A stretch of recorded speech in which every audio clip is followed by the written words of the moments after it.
Hello పిల్లలు, గత వీడియోలలో లాగరిథమిక్ ఎక్స్ప్రెషన్స్ ని ఎలా సింప్లిఫై చేయాలో నేర్చుకున్నారు కదా. ఈ వీడియోలో మరిన్ని విషయాలు నేర్చుకుంటారు. log x క్యూబ్ బేస్ 5 ని సూక్ష్మీకరించండి. ఇది మనకి ఇవ్వబడిన ప్రశ్న. దీన్ని సూక్ష్మీకరించాలంటే ముందుగా మనకు లాగరిథమిక్ ప్రాపర్టీస్ తెలిసి ఉండాలి. లాగరిథమిక్ ప్రాపర్టీస్ లో ఒకటైనటువంటి log y power z base x equals to z into log y base x. దీన్ని ఉపయోగించి ఇచ్చిన మన లెక్కను సూక్ష్మీకరించవచ్చు. ఈ ప్రాపర్టీని గమనిస్తే ఏదైనా x కు log ను అంటే ఏదైనా పవర్ ను తీసుకుంటే అది y పవర్ z ను ఇస్తుంది. log y power z base x లో పవర్ z ముందుకు వచ్చి log y బేస్ x కు మల్టిప్లై అవుతుంది. అర్థమైంది కదా లాగరిథమిక్ ప్రాపర్టీ. దీన్ని మన లెక్కకు అన్వయించుకుంటే log x క్యూబ్ బేస్ 5 దీనిలో ఘాతాంకం 3 అనేది ప్రాపర్టీలోని z కు సమానం అన్నమాట. కాబట్టి 3 ను ముందుకు తీసుకొచ్చి log x బేస్ 5 తో మల్టిప్లై చేయాలి. ఇక్కడతో సింప్లిఫికేషన్ అయిపోయింది.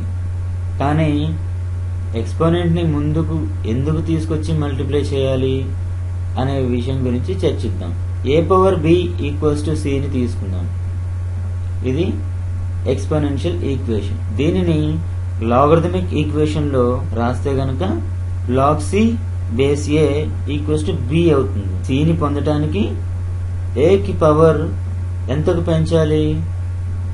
a కి పవర్ b ని తీసుకుంటే అది మనకు c ని ఇస్తుంది. దీనినే లాగరిథమిక్ ఈక్వేషన్ రూపంలో రాయడం జరిగింది. అంటే a power b equals to c. ఇరువైపులా ఎక్స్పోనెంట్ ని d కి పెంచితే దీన్ని తిరిగి రాస్తున్నాను. a power b equals to c. ఇరువైపుల ఘాతాంకం d ని తీసుకుంటున్నాను. a power b whole power d equals to c power d.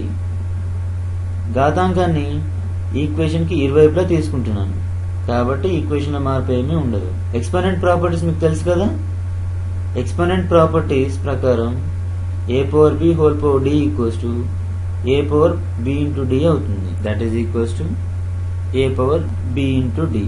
a power b into d equals to c power d. ఈ ఎక్స్పోనెంట్ ఈక్వేషన్ ని లాగరిథమిక్ ఈక్వేషన్ లో రాస్తున్నాను. log c power d base a equals to bd. దీని అర్థము a కు ఘాతాంకం b into d ని తీసుకుంటే అది మనకు c పవర్ d ని ఇస్తుంది. అంటే a power bd equals to c power d అన్నమాట. అదే కదా తీసుకున్నాం. ఆల్రెడీ b వాల్యూ తెలుసు. b equals to log c base a. b ని ఈ ఈక్వేషన్ లో ప్రతిక్షేపిస్తే log c power d base a equals to log c base a into d లేదా d into log c base a. Therefore, log c power d base a equals to d into log c base a. అర్థమైంది కదా ఈ ప్రాపర్టీని ఎలా పొందామో.